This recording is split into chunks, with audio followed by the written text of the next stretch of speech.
this standard 8th English session. In our last periods, what we have seen, do you remember? Yes, I think you have done the assignment or homework also, because I had given you the homework of writing the matching the sentences with their types on page number 51, right? So just see if you have done it or not. On page number 51, match the sentences with their types. This homework I had given you, and again question tag also we have seen. Question tag and kinds of sentences or types of sentences we learnt in our last period. So do the homework and assignment whatever I have given you, and whatever we have learnt in these English sessions, you must read it, write them the assignment and read them again and again. Then only you will understand whatever you have learnt. Okay, so please have the practice. Writing makes man perfect. So have the practice of writing. Okay, so now let us turn to the next topic in your textbook, that is page number 55. It is unit 3rd we are going to start. Now you will ask me, what about 2.5? What about 2.5? Because I have not taught you this topic, a heroine of the sea, 2.5. So what about that? So remember, this topic has been dropped or cancelled for this year only due to corona lockdown. Okay, so 25% portion is reduced by the education department. So we have got the teachers, we have got the instructions likewise, and that's why we are telling you. Okay, so the a heroine of the sea you have not to study for this year. And next year what the students will learn that topic whatever is reduced now.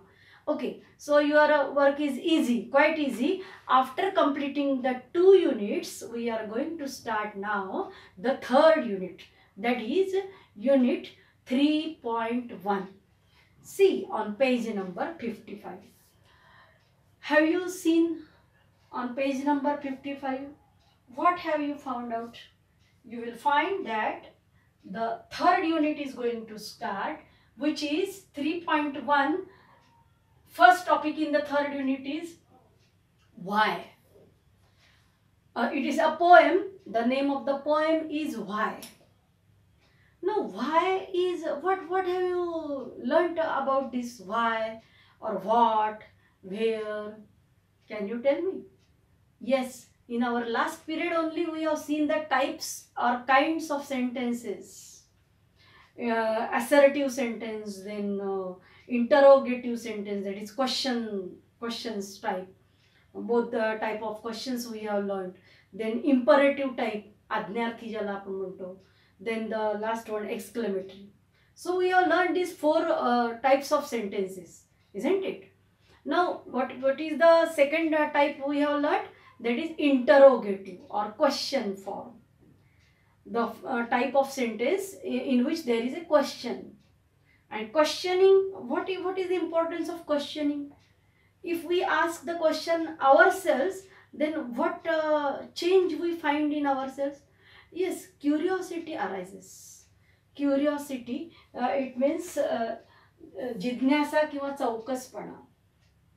तर हा जो चौकसपणा आहे, जिज्ञासा जी आहे, ती प्रश्न आपल्याला स्वतःला विचारल्यानंतर किंवा दुसऱ्याला विचारल्यानंतर ती जागरूक होते. ज्याला विचारलं त्याच्याही मनामध्ये आणि ज्याने विचारलं त्याच्याही मनामध्ये. Yes, we are eager to know what is the answer of that question, particularly WH questions, not yes or no type or verbal type of question. We have seen these 2 types of questions. Remember, 2 तऱ्हेचे प्रश्न आपण पाहिलेले आहेत की प्रश्नार्थक वाक्य 2 तऱ्हेचे असतात. एक म्हणजे WH टाइप आणि दुसरं म्हणजे verbal type. Isn't it? Do you remember? Just in our last period we have learnt it. So we are concerned with WH type questions. Whenever any question is asked, what is your name? Simple question it is. My name is this and this. That is how you will answer. Then where do you live? I live in Ahmednagar, or whatever you will be to your answer. Then suppose someone asks you the question with why, then what answer you will give? Why do you come to school? Why do you study English?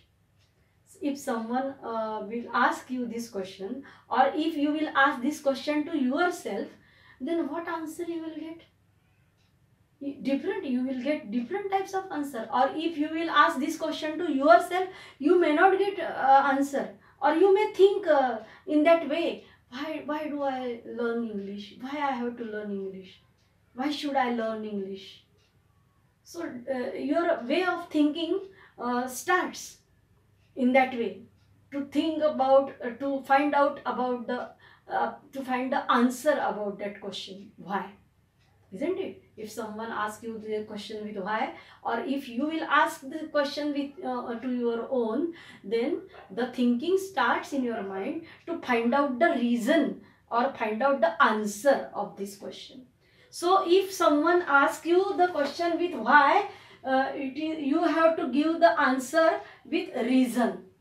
Your answer will be the reason. Why म्हणजे काय? का म्हणून एखादी गोष्ट असे जर विचारली तर त्याचं उत्तर अर्थातच काय येणार आहे? कारण येणार आहे. असे का असं जर कोणी विचारलं तर त्याचं कारण की असं उत्तर येणार आहे ना. म्हणजे व्हाय हे कारणे द्यासारखं प्रश्न आहे. So just see in this poem what is the poem about, and who asked these questions to whom, and does he get the answers of this why? We have to find out in the poem. Let us read the poem, and before reading the poem, just do the warming up activities yourself afterwards, because they are quite easy. 55 page number, on page number 55 you some activities are there. Just one activity you will do at home. This is, take it as an assignment or a homework. What you have to do, you have to put the proper WH word in the in that blanks. Fill in the blanks with proper action WH word given above. How, when, where, what, who, whose, which, and why. Just read the sentences or the questions and put the proper question word in the blank. Okay, you can do it. Just try to understand the meaning of each and every word, WH word. How म्हणजे काय? How means कसे. Then when, केव्हा. Where, कोठे. What, काय. Who, कोण म्हणजे व्यक्ती. Whose, कोणाला, कोणाचा. नंतर which, कोणते किंवा कसे, कोणते म्हणूया. Which, why, कोणते, कोणता, कोणते, कोणती. नंतर why म्हणजे का. आता हा जो why आहे त्याच्याबद्दलची ही पोएम आहे. Let us read the poem. Very interesting poem. You will definitely like the poem. Okay, so see on page number 56 we will read the poem why. Why? I know a curious little boy. Please concentrate on the poem. Very easy and very interesting also. I know a curious little boy who is always asking why. I know a curious little boy who is always asking why this, why that, why then, why now, why not, why, by and by. So many times the word why is repeated. This is a kind of figure of speech repetition given on page number 57.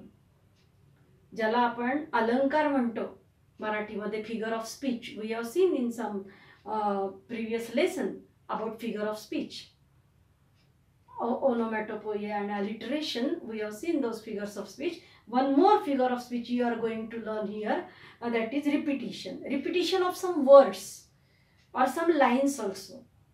So here the word why is repeated in this poem. Second stanza, he wants to know why wood should swim while lead and marble sink.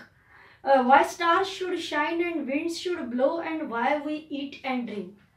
Now see, such a simple question. Why we eat and drink. आपण का खातो आणि पितो. याचं उत्तर आपण आपल्याला जरी विचारलं किंवा कोणाला जरी विचारलं तरी त्याचं रिझन आपल्याला मिळू शकेल, की जगण्यासाठी किंवा जिवंत राहण्यासाठी आपल्याला जे काही पौष्टिक म्हणजे अन्न किंवा सकस आहार जो मिळतो त्यातनं जे आपल्याला घटक मिळतात, जीवन घटक, जीव घटक, त्याच्यासाठी आपण अन्न खातो आणि पितो. बरोबर आहे की नाही? सगळे vitamins and carbohydrates and iron हे सगळं मिळत असतं आपल्या रक्तामध्ये. ते घटक जमा होतात मग त्यानंतर खाल्लेल्या अन्नाचे आपलं रक्त पण वाढतं. बरोबर आहे की नाही? व्हाय वी ईट अँड ड्रिंक. बघा, व्हायने प्रश्न विचारल्यानंतर त्याची उत्तरं केवढी आपल्याला मिळू शकतात आणि त्याचा किती आपण विचार करू शकतो पुढे. He wants to know what makes the clouds and why they cross the sky. Why sinks the sun behind the hills and why the flowers die. Sink म्हणजे काय? बुडणे. सूर्य का बुडतो? तो ॲक्च्युअल बुडतो की आपल्याला बुडताना दिसतो? विचार करता येतो आपल्याला ह्या प्रश्नाविषयी. Yes, why the flowers die. ही next stanza, fourth stanza.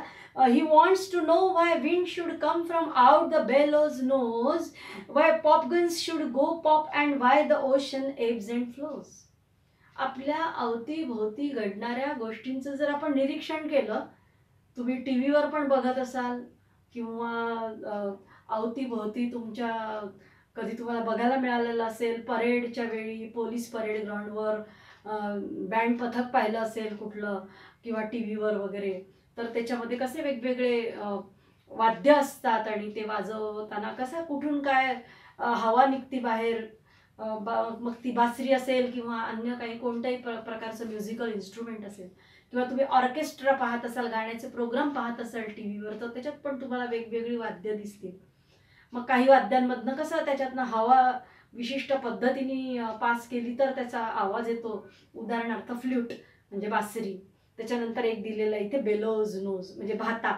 Harmonium माहिती आहे तुम्हाला? पेटी हार्मोनियम. हार्मोनियमचा सुद्धा भाता असतो बेलोजचा. त्याच्यानंतर अजून एक असं आहे, बँड पथकामध्ये ऑर्केस्ट्रामध्ये असे वाद्य असतात पहा, की त्याचं असं तो भाता केला बेलोज की त्यातनं हवा बाहेर येते आणि आवाज पण येतो त्यातनं, त्या हवेच्या कमी जास्त कंपनामुळे. मग ह्याला बेलोज म्हणायचं, भाता. अजून तुम्ही भाता कुठे पाहिलेला आहे सांगा मला? तो जो हा असतो ना, काय म्हणतो आपण त्याला, लोहार असतो तो, लोखंडी कामावरती असे हे करतो तो. तर तिथे पण आपल्याला असं दिसतं की तो असं विशिष्ट ॲक्शन करून त्याच्यात तिथे त्याची चूल पेटवलेली असते आणि तिथून तो भाता असा बरोबर त्या दोरीने असं असं हे करतो की बरोबर त्यातनं हवा निघत जाते पहा. म्हणजे अवतीभोवती जरा निरीक्षण केलं तर लक्षात येईल तुमच्या या गोष्टी. तर बघा, त्याला बेलोज म्हणायचं. तर असं का बेलोजच्या नाकातून हवा का बाहेर पडते असं एखाद्या छोट्या मुलांनी प्रश्न विचारलेला आहे या पोएममध्ये. त्याला त्याची उत्तरं मिळतीलच असं नाही, पण तो विचार करतोय. तुमच्या वयाचा मुलगा आहे 8वीतला. Yes, from out the bellows nose why popguns should go pop and why the ocean ebbs and flows. आता खेळण्यातली बंदूक ती खेळलीच जाणार ना. ॲक्च्युअल काय त्या खेळण्यातल्या बंदुकीतली गोळी निघून ती कोणाला लागणार आहे का? नाही. तो एक गेम आहे, फनी गेम आहे खेळण्यातली बंदूक म्हणजे. Yes, and ocean ebbs and flows. He wants to know why fish have gills and why boys cannot fly, why steam comes from the kettle spout and rain falls from the sky. He wants to know why coal should burn and not a bit of stone, how seeds get in the apple core and marrow in the bone. See on page number 57 the remaining 2 stanzas. He wants to know why ice should melt, why spiders eat the flies, why bees should sting and why the east should make the dough to rise. Some of his whys are not too hard to answer if you will try, but other no one ever yet has found a reason why. प्रत्येक स्टांजामध्ये काय काय त्या पोएममधल्या मुलाला वाटतं ते त्यांनी प्रश्न विचारलेले आहेत त्याच्या संदर्भातले, की असं का होतं. त्याची उत्तर त्याला लगेच मिळतील असं नाही, पण आपल्याला पण वाचताना विचार करावा लागतो किंवा करावासा वाटतो की खरंच की असं का होतं, त्याचं काय रिझन आहे. असं होण्याचं काय रिझन आहे? मग आपण जेवढे मोठे मोठे होत जाऊ, मग आपल्याला आपण सायन्स शिकतो, तुम्ही विज्ञान शिकता, मग सायन्स शिकत असताना आपल्याला कदाचित यातल्या काही प्रश्नांची उत्तरं सापडतील, किंवा काही मोठे मोठे होत असताना आपली ही जी क्युरिओसिटी आहे, जिज्ञासू वृत्ती आहे, ती जर वाढत गेली या पद्धतीने, तर आपण बरेच नॉलेज मिळवू शकू. And this is the yes, we can say this is the life of knowledge, vast knowledge and technology, information and technology. Yes, I had to say information and टेक्नॉलॉजीचंच हे युग आहे की नेटच्या मदतीने, इंटरनेटच्या मदतीने मनुष्य कितीतरी गोष्टी, व्हास्ट नॉलेज जे जगामध्ये पसरलेलं आहे ते आपण म्हणजे घर बसल्या त्याचं ते ज्ञान आपण, ती माहिती आपण प्राप्त करू शकतो इंटरनेटच्या मदतीने. फक्त आपली ती चौकस वृत्ती पाहिजे, आणि त्यासाठी मी काय करायला हवं आहे, इंटरनेटची मदतीने कसं ती गोष्ट माहिती करून घ्यायची आहे, हे हळूहळू मोठे होत जातात तसं तुम्हाला माहिती होत जातं. तर मग आता इथे इन्फॉर्मेशन अँड टेक्नॉलॉजीच्या जगात तर ह्या व्हायची उत्तरं आपल्याला मिळू शकतात. म्हणजे पण एवढाच एक सोर्स आहे का? तसं काही नाही आहे. आपण आपल्या घरातल्यांना पण काही प्रश्नांची उत्तरं विचारत असतो. जास्त करून लहान मुलं खूप विचारतात, पहा तुमच्यापेक्षाही लहान, कारण की त्यांना माहिती असतं ते त्यांचं जे बुद्ध्यांक आहे किंवा त्यांच्या बुद्धीची, मेंदूची जेवढी वाढ झालेली असते त्याच्यानुसार त्यांना सगळ्या प्रश्नांची विचार करता येत नाही. जसं जसं आपण मोठं होत जाऊ तर आपण आपल्या लक्षात येतं की अरे आपण काय सारखा प्रश्नच विचारायचा का दुसऱ्याला, आपणही विचार करू शकतो, असं का होत असेल. मग हळूहळू काही काही प्रश्नांची उत्तरं आपल्याला आपोआप वयोमानानुसार समजायला लागतात. काही प्रश्न आपल्याला जे नाही समजत ते आपण विचारतो घरातल्या मोठ्या माणसांना. नंतर शाळेत आपण शिकायला जातो तेव्हा तिथे पण आपण शिक्षकांना विचारतो है ना. आणि शिवाय आपण इंटरनेटच्या मदतीने अजून काही गोष्टी न माहीत असलेल्या माहिती करून घेतो. अशा प्रकारे हा मुलगा चौकस वृत्तीचा दाखवलेला आहे, आणि तुम्ही पण असं असावं हे म्हणजे अपेक्षित आहे या ठिकाणी. I know a curious little boy, म्हणजे तो कवी म्हणतो, कवीचं नाव दिलेलं नाहीये इथे, अनॉनिमस म्हणायचं अशा वेळेला. अज्ञात कवी आहे, कोणीतरी लिहिलेली पोएम आहे ही, पण पोएम सुंदर आहे बघा. I know a curious little boy, मला कवी म्हणतो की मला असा एक जिज्ञासू वृत्तीचा मुलगा माहिती आहे, हु इज ऑलवेज आस्किंग व्हाय, जो की सतत विचारत राहतो की व्हाय, का, असं का, कोणत्या कोणत्या बाबतीत तो विचारतो हे why. Why this, why that, why then, why now, why not, why by and by. He wants to know why would should swim. हळूहळू त्यांनी हे असंच का, तसंच का, असं विचारता विचारता एकेका मुद्द्याबद्दल पुढच्या स्टांजामध्ये कवीने लिहिलेलं आहे बघा. मग आता ह्या दुसऱ्या स्टांजामध्ये काय विचारतो तो, म्हणजे सुरुवात केली त्यांनी विचारायला त्या मुलांनी की असं का, तर का, व्हाय वुड शुड स्विम. वुड म्हणजे लाकूड, स्विम म्हणजे तरंगणे किंवा पोहणे, आणि वुड शुड स्विम, लाकूड का तरंगतं पाण्यामध्ये. मग आता त्याचे प्रश्न आपण आधी बघूया, त्याचं उत्तर काय असेल ह्याचा विचार करायला तुम्हाला स्वातंत्र्य आहे, तुम्ही विचार करू शकता याचं काय उत्तर असेल ते. पण इथे प्रश्न कसे विचारले जातात जिज्ञासू मुलाकडनं हे आपल्याला जाणून घ्यायचं आहे. ओके, बघा तो कशा कशाबद्दल प्रश्न विचारतो, आणि तुम्ही पण असा दृष्टीने विचार करायला हवा, हे शिकण्यासारखं या पोएममधून. व्हाय वुड शुड स्विम, लाकूड का तरंगतं पाण्यामध्ये. व्हाय लेड अँड मार्बल सिंक, लाकूड मात्र पाण्यात तरंगतं, आणि लेड अँड मार्बल हे जे धातू आहेत, जड वस्तू, तर ह्या लेड अँड मार्बलच्या जे वस्तू आहेत किंवा ज्या गोट्या आहेत धातूच्या बनलेल्या, ते मात्र वजनदार असल्यामुळे काय जातं, सिंक म्हणजे पाण्यात खाली बुडतं. म्हणजे लाकूड टाकलं पाण्यात आणि या धातूच्या चे गोळे टाकले समजा आपण पाण्यामध्ये, तर खाली काय जाईल, मार्बल्स अँड लेड, धातूच्या ज्या वस्तू असतील त्या खाली जातील वजन असल्यामुळे जास्त.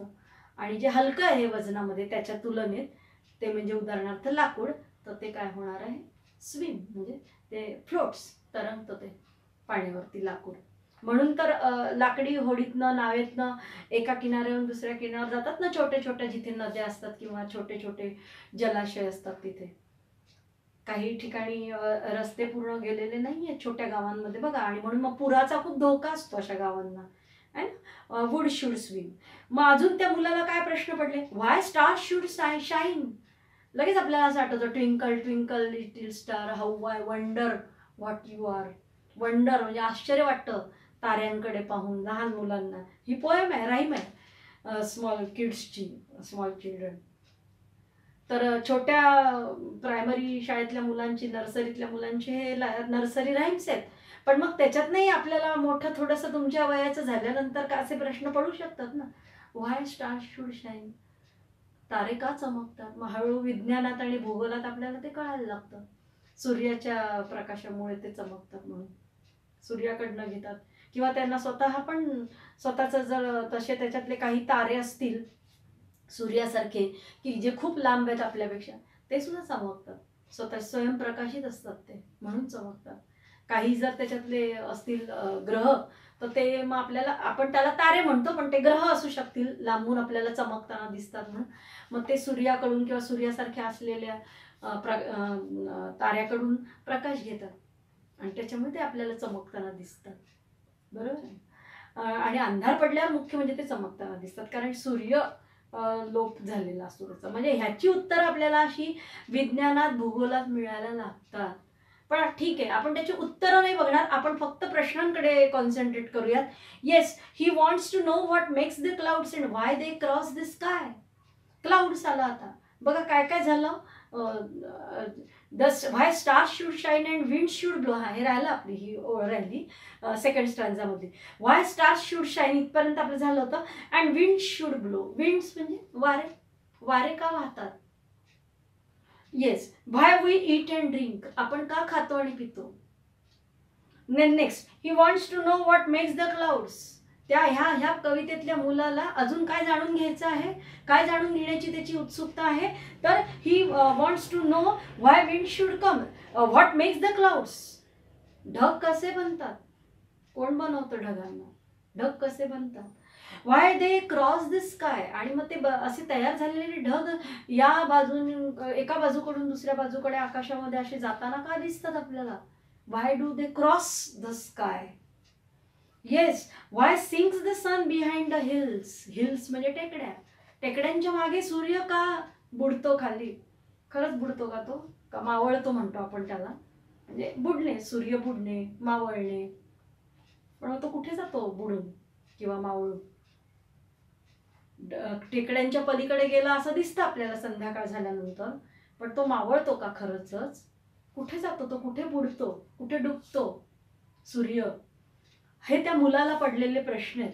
व्हाय सिंक्स द सन, सिंक म्हणजे बुडणे, sun behind the hills and why the flowers die. बघा आता फुलं का कोमेजतात, हा पण त्याला प्रश्न पडलेला आहे. ताजी तवानी किती वेळ राहतं, त्याचं आयुष्य किती फुलांचं फ्रेश राहण्याचं, टवटवीत राहण्याचं, काही तासच ना. काही फुलं लवकर कोमेजतात, काही जरा उशिरा कोमेजतात, पण कोमेजतातच ना फुलं. झाडावर ना एकदा ती तोडल्या गेली, मग त्याचे हार बनवले गेले, आपण घातले देवाला, फोटोला किंवा मूर्तीला, त्याचा काय जो असेल तो वापर केला, काही तासानंतर ते कोमेजतातच ना फुलं. का कोमेजतात हा प्रश्न पडलाय त्या मुलाला. Yes, he wants to know why wind should come. म्हणजे वारा का वाहतो बा. Wind should come from out the bellows nose. हा नाही, आता हा वाऱ्याच्या बद्दलचं वरती झालंय, विंड शुड ब्लो, वारे का वाहतात.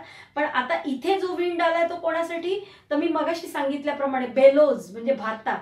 एखाद्या म्युझिकल इन्स्ट्रुमेंटला जो भाता असतो तो त्याचा ॲक्शन केल्यानंतर, विशिष्ट पद्धतीने तो ऑपरेट केल्यानंतर त्यातनं वारा बाहेर काय येतो, म्हणजे वारा बाहेर येतो म्हणण्यापेक्षा त्याच्यातून तो आवाज काय येतो, म्हणजे वाऱ्याच्याच विशिष्ट हालचालीमुळे, ती हालचाल केल्यामुळे तो आवाज येतो की नाही. हार्मोनियम, पेटीचा पण भाता असा आपण केल्यानंतर आवाज येतो पेटीमधनं, हार्मोनियममधनं आपल्याला स्वर ऐकायला येतात, सारे गम प ध नि सा. तर असं का होतं, त्या भात्याच्या तोंडातून, तुम्ही ते फ्लूट पाहिली असेल, पहा फ्लूट पण पाहिलं असेल, म्हणजे बासरीचे पण त्याला जे छिद्र असतात, तर ते बोटं सुद्धा विशिष्ट पद्धतीने त्याच्यावर ठेवल्यानंतर काही त्याच्या छिद्रांमधनं वारा बाहेर येतो आणि तसा आवाज येतो. ते तंत्र आहे, how to play the particular musical instrument. तर हे त्याला जाणून घ्यायचं आहे. बेलोज नोजमधनं का, त्या भात्यामधनं, भात्याच्या नाकातनं का वारं बाहेर येतो, किंवा तो वाऱ्याच्या विशिष्ट हालचालीमुळे का त्या भात्यातनं आपल्याला वाटतं की इथनं काहीतरी आवाज येतोय किंवा इथनं काहीतरी वारं वाहतोय विशिष्ट पद्धतीने, जसा हवा तसा. नंतर why popguns should go pop and why the ocean ebbs and flows. Why popguns, popguns म्हणजे खेळण्यातली बंदूक. मी इथे लिहिलेले आहेत काही शब्द. सिंक म्हणजे बुडणे, बेलोज म्हणजे भाता, एब म्हणजे ओहोटी, गिल म्हणजे माशांची श्वसनेंद्रिय आपण बघणार आहोत आता पुढे.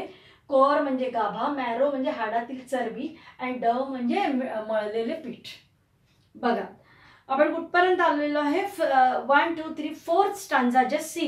He wants to know why wind should come from out the bellows nose, why popguns should go pop and why the ocean ebbs and flows.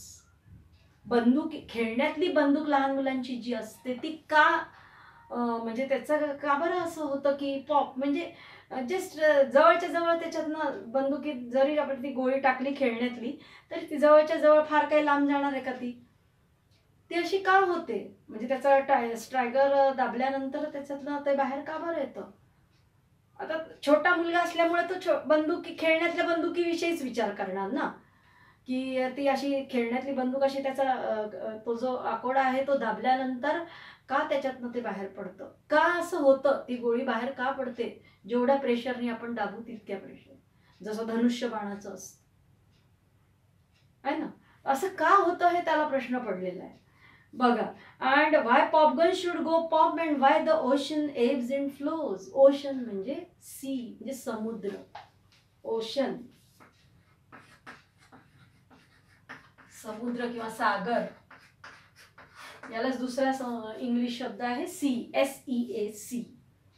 मग असं का सागरातनं एब्स का होतात. तुम्ही साईड मार्जिन मध्ये काही वर्ड्स चे मीनिंग्स दिलेले आहे, English meanings, and I am going to tell you in Marathi also. I have written here particularly, purposely I have written here Marathi meanings to know you better, to understand, for your understanding, better understanding. I have written in Marathi and I am explaining also some lines in Marathi. Yes, so ideas should be clear to you. The ocean, why the ocean ebbs and flows. सागर, ते एबचा अर्थ काय दिलेला आहे, tide water moves away from the land. म्हणजे तुम्ही बघा समुद्र किंवा सागर डोळ्यासमोर आणा, त्याच्यामध्ये लाटा असतात पहा. आपल्याला माहिती, आपण शिकतो भूगोलात वगैरे किंवा विज्ञानात पण, की सागराच्या ज्या लाटा असतात त्या जशी जशी पौर्णिमा जवळ येईल तशा त्या लाटा काय होतात, उंच उंच होत जातात, उसळत जातात. त्याला आपण भरती म्हणतो. पौर्णिमेच्या दिवशी तर पूर्ण इतकी भरती असते की त्याच्या लाटा उंच उंच उसळतात, सागरामधल्या लाटा. ते भौगोलिक हे आहे, जॉग्राफिकल फिनॉमिना और scientific phenomena we can say. And on what can we say, म्हणजे ज्याला आपण अमावस्येकडे जाण्याचा जो दुसरा जो पंधरवाडा असतो महिन्यामधला, म्हणजे पौर्णिमेपासून तर अमावस्येपर्यंत, तर त्या वेळेला काय होतं, हळूहळू त्या लाटांची उंची कमी कमी होत जाते. मग त्याला आपण काय म्हणतो, ओसरतं पाणी, ओहोटी लागली सागराला असं आपण म्हणतो. म्हणजे लँड म्हणजे जमीन, जमिनीपासून लाटा जेव्हा आतमध्ये जायला लागतात सागरामध्ये, तेव्हा आपण म्हणतो की ओहोटी आहे. आणि भरती म्हणजे त्या ज्या वेव्ज आहेत, वेव्ज म्हणजे लाटा, त्या जशा लँडकडे यायला लागतात, सीशोर किनाऱ्याकडे यायला लागतात, जमिनीकडे यायला लागतात, जोर जोराने वाहून, आणि त्यांची उंची पण वाढायला लागते, तेव्हा मग आपण म्हणतो की भरती आली. Okay. So why the ocean ebbs and flows. का बरं असं होतं की सागराचं पाणी ओसरतं, आतमध्ये जातं सागरामध्ये, लँडपासून, जमिनीपासून आतमध्ये. He wants to know why fish have gills. Fish म्हणजे मासे. माशांना श्वसनेंद्रिय म्हणून असे विशिष्ट जे गिल्स असतात, त्याच्यामुळेच ते पोहू शकतात ना, आणि पाण्यामध्ये त्यांना ऑक्सिजन पण मिळतो त्या गिल्सच्या मदतीने. तर हे जे गिल्स त्यांना का असतात माशांना, गिल्स म्हणजेच त्यांचा तो असा अवयव की ज्याला आपण, ज्याच्यामुळे ते श्वास घेतात पाण्यामध्ये सुद्धा मासे. तर ते असं का असतात त्यांना ते गिल्स, याचं उत्तर त्यांना कोणी देऊ शकणार आहे का. काही प्रश्नांचं उत्तर असं जरी विचारलं कोणी तर का असतात ते गिल्स. निसर्गाची निर्मिती आहे ना, कोणत्याही प्राण्याला असं का बनवलं निसर्गाने किंवा विधात्याने, याचं उत्तर कोणी देऊ शकेल का. नाही. म्हणजेच काय की answers of some why questions we may not get. We may not get the answers to some why questions. काही why प्रश्नांना आपल्याला उत्तरं मिळतील असं नाही, मोठं झाल्यावरही नाही मिळणार.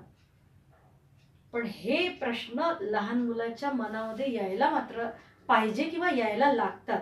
कोणत्या विद्यार्थ्याच्या मनामध्ये असे प्रश्न येऊ शकतात जो कसा आहे, चौकस आहे, क्युरियस आहे. निदान क्युरियस असणं ही तर गोष्ट चांगली आहे ना. न मिळू देत काही प्रश्नांची उत्तरं, पण निदान मनुष्य विचार जर करायला लागतो अनेक गोष्टी जगात ज्या आहे की ज्याची उत्तरं आपल्याला कदाचित मिळणार नाही. काही प्रश्नांची उत्तरं मिळतील की जसं उदाहरणार्थ सायन्समध्ये किंवा जिओग्राफीमध्ये, भूगोलामध्ये, किंवा काही मोठी माणसं पण देतील काही प्रश्नांची उत्तरं. पण काही प्रश्नांची उत्तरं कुठेच सापडणार नाही असं पण होऊ शकेल. Not even on internet. इंटरनेटवर पण कदाचित उत्तर आपल्याला सापडणार नाही. There are some questions. This is called as curiosity. Curious कसं असावं, चौकस कसं असावं, माणसाने विचार कसा केला पाहिजे एखाद्या गोष्टीबद्दलचा, त्यांनी आपलं नॉलेज वाढतं, आपली शिकण्याची वृत्ती वाढते. Tendency of getting more and more unknown things and getting more and more knowledge and information, isn't it? Yes. Why steam comes from the kettle's spout. Kettles, चहाची किटली पाहिली आहे सगळ्यांनी, आणि त्याचा स्पाउट म्हणजे ज्याच्यातनं तो चहा ओतल्या जातो, that opening is called a spout. त्याच्यातनं चहा असा बाहेर का पडतो, याचं उत्तर कोणी देऊ शकेल? आपण असं म्हणू शकू की इकडे तिकडे सांडू नये म्हणून तो बरोबर त्याच्यातनं त्या स्पाउटमधनं बरोबर पडतो जिथे आपल्याला ज्या कपामध्ये टाकायचं आहे तिथे. पण व्हाय स्टीम्स कम, त्याच्यातनं वाफ का बाहेर येते हा प्रश्न विचारला पडलाय त्या लहान मुलाला कवितेमधल्या.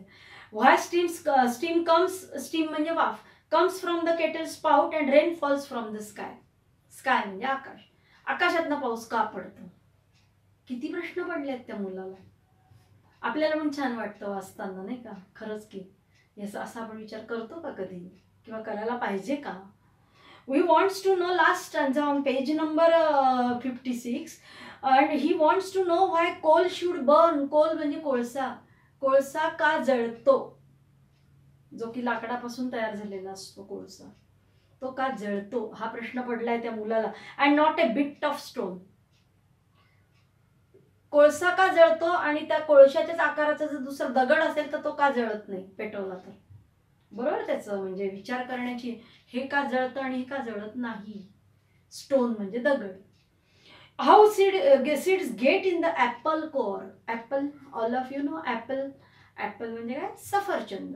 सफरचंदामधला कोर, कोर म्हणजे गाभा, आतमधला सगळ्यात आतमध्ये त्या फळाच्या आतमधला जो सेंटर पॉइंट असतो त्याला गाभा म्हणायचं.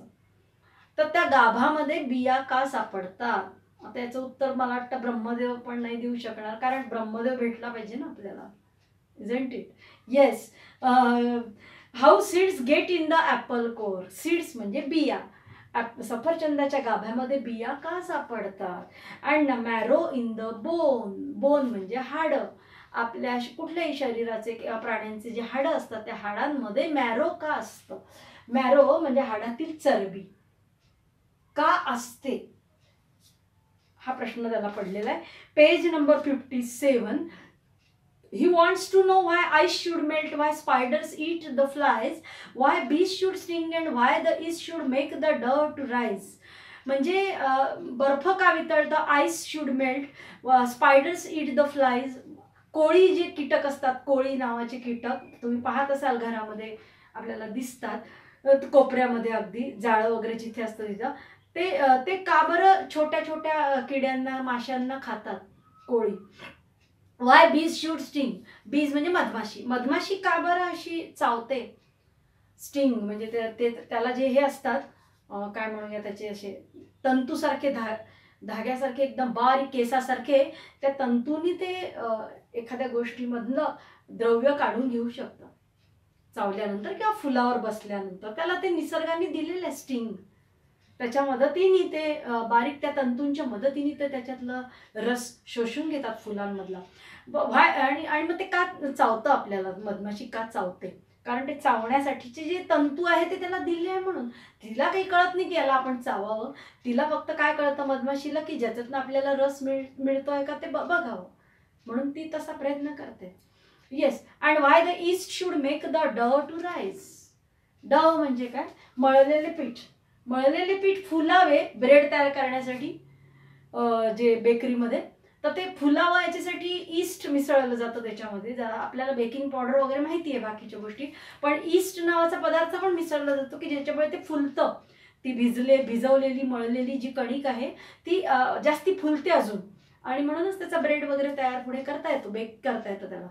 मग असं का होतं हे त्याला प्रश्न पडलाय. And last stanza, some of his whys are not too hard.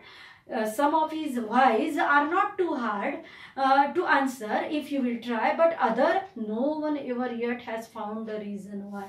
आत्ताच मी तुम्हाला शिकवता सांगितलं की काही व्हायची प्रश्नांची उत्तरं देता येणार नाही. ब्रह्मदेव आला तरी तो म्हणजे ब्रह्मदेवाची आपली गाठच पडू शकत नाही. म्हणून कोण देणार काही प्रश्नांची उत्तरं व्हायच्या त्या लहान मुलाच्या. काही प्रश्नांची उत्तरं मात्र आपण सायन्सच्या मदतीने किंवा जॉग्रफीच्या मदतीने देऊ शकतो. तर अशी ही पोएम आहे. Very interesting. And you try to do the English workshop very easy. तिथे त्यांनी तुम्हाला पहिल्या इंग्लिश वर्कशॉपमधल्या पहिल्या याच्यामध्ये प्रॉपर ॲक्शन वर्ड सांगितलेलं आहे. म्हणजे समजा आता उदाहरणार्थ वूड म्हणजे लाकूड, मग ते काय होते? तरंगते, स्विम, तिथे त्यांनी दिलेलं आहे पेज नंबर 57. त्यानंतर मार्बल्स, सिंक, म्हणजे पोएमच्या मदतीने तुम्हाला हे सहज करता येणाऱ्या ॲक्टिव्हिटीज आहेत, नॉट सो डिफिकल्ट. किंवा आईसच्या पुढे काय येईल? मेल्ट. आईस म्हणजे बर्फ आणि मेल्ट म्हणजे वितळणे. तर मग ज्या क्रिया आहे त्या क्रिया त्याच्यासमोर ॲक्शन वर्ड म्हणायचं त्याला, त्या तुम्ही पोएमच्या मदतीने लिहायच्या. ही झाली पहिली ॲक्टिव्हिटी. दुसरी ॲक्टिव्हिटीमध्ये रायमिंग पेअर्स. म्हणजे मी एक सांगते तुम्हाला, बॉय व्हाय, पोएमच्या ओळी बघत जायच्या, मग शेवटचे शब्दांच्या याच्यामध्ये कुठे आपल्याला वाटतं की त्याचा उच्चार केल्यावरती यमक जुळत आहे, तर ते मग ती जोडी लिहायची तिथे. मग बघा, बॉय व्हाय किंवा स्विम ड्रिंक किंवा सिंक ड्रिंक, असं या पद्धतीने. तर तुम्ही हे करू शकता. Very easy. Repetition, I told you, repetition about figure of speech. Now you just see on page number 58. See on page number 58. 58 वरच्या ह्या 2 ॲक्टिव्हिटीज आपण पेअर ॲक्टिव्हिटी बघूया आणि मग थांबूया. आणि नेक्स्ट टाइम आपण 3.2 सुरू करूया, the song of songs. Very interesting story. Okay, now just see, very easy. On page number 58, words from the poem related to environment. म्हणजे तुम्ही ती वेब काढायची आहे या ठिकाणी तुमच्या वहीमध्ये. तिथे दिलेली आहे पुस्तकामध्ये वेब. फक्त तुम्हाला ती तशी काढून आणि त्याच्यामध्ये ज्या ब्लँक आहेत त्या तुम्हाला भरायच्या आहेत त्या ठिकाणी. मग आपण बघूया की काय काय तिथे त्या ठिकाणी येऊ शकेल, किंवा मी तुम्हाला ओरली सांगते, तुम्ही नंतर कंप्लीट करा ते, because our time is going to over. So just words from the poem related to environment. पण एन्व्हायरमेंट म्हणजे काय ते लक्षात घ्या. एन्व्हायरमेंट म्हणजे पर्यावरण. पर्यावरणाशी संबंधित कोणते शब्द आहेत ते तुम्हाला पहिल्या वेबमध्ये लिहायचे. वेब डायग्राम मध्ये किंवा रेखाकृतीमध्ये, जाल रेखाचित्रामध्ये त्या तुम्हाला त्या ब्लँक्स मध्ये ते टाकायचे आहे शब्द. मग बघा बरं काय काय येईल. एक दिलेलं आहे तिथे पहिल्या वेबमध्ये, विंड म्हणजे वारा. मग पर्यावरणाशी संबंधित कोणते कोणते शब्द आलेले आहेत ते तुम्ही टाकत चालायचे. इकडे या ठिकाणी जसं स्काय, इकडे काय येईल? स्काय, किंवा असं चौकोन करा तुम्ही याला हवं तर, स्काय. नंतर इथे दिलेलं आहे विंड. या पद्धतीने तुम्ही हे पूर्ण करा. काय काय येईल प्रयत्न करा सांगण्याचा. काय काय येईल बरं एन्व्हायरमेंट, पर्यावरणामधलं तिथे पोएम मध्ये बघत चला तुम्ही. स्काय किंवा विंड सारखे अजून कोणते शब्द सापडतात तुम्हाला? स्टोन, नंतर स्टार्स, क्लाउड्स, नंतर काय म्हणूया आपण फ्लॉवर्स. एवढेच तिथे ब्लँक्स दिलेले आहेत, त्या पूर्ण करा. ते तुम्हाला वेब पूर्ण करायची आहे. And then second web from the right side, words from the poem related to animals, fruits and insects. फक्त समजून घ्या की कुठे काय करायचंय. मग आता हा जो दुसरा वेब आहे, इथे मध्ये काय दिलेलं आहे, कोणते शब्द तुम्हाला अवतीभोवती त्याचे लिहायचे आहे.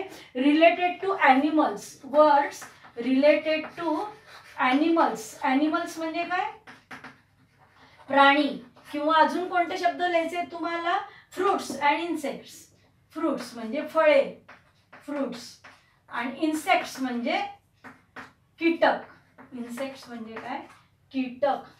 मग ह्या गोष्टींशी संबंधित शब्द जे आहेत ते तुम्हाला इकडे वेबमध्ये लिहायचे आहेत. आणि एक तुम्हाला दिलेला आहे तिथे, काय दिलेलं आहे? स्पायडर दिलेलं आहे, कारण तो पोएम मध्ये आलेला आहे. स्पायडर, आता इथे लिहिते मी हे स्पायडर. स्पायडर्स दिलेला आहे. मग अजून असे तुम्हाला ॲनिमल्स किंवा फ्रुट्सची नावं जी काय आलेली असतील ती तुम्हाला पोएममधनं लिहायची आहे. सोपी आहे अगदी. बघा की सीड्स आलेले आहे. सीड्स म्हणजे बिया. कशामध्ये बिया आहेत म्हणून त्याला आश्चर्य वाटतं? ॲपल कोअरमध्ये. म्हणजे ॲपल हे फ्रूट पण आलेलं आहे. सीड म्हणजे बिया हे पण आलेलं आहे. नंतर फिश म्हणजे मासे, ॲनिमल आलेलं आहे की नाही. नंतर इन्सेक्ट म्हणजे मग आता स्पायडर इन्सेक्ट दिलेलाच आहे त्यांनी, मग तुम्ही बीज लिहू शकता. बीज हा पण इन्सेक्ट आलेला आहे त्या ठिकाणी. किंवा बीजशी संबंधित शब्द पण चालू शकतात. मग स्टिंग शब्द लिहू शकतो आपण. आत्ताच मी सांगितलं की मधमाशी का डंख मारते, तिचे जे बारीक तंतूसारखे हे असतात त्याला स्टिंग म्हणायचं. ते जे तंतुमय अवयव त्याला दिलेला आहे कीटकाला त्याला स्टिंग म्हणायचं. आणि त्या ॲक्शनला पण स्टिंग म्हणू शकतो आपण.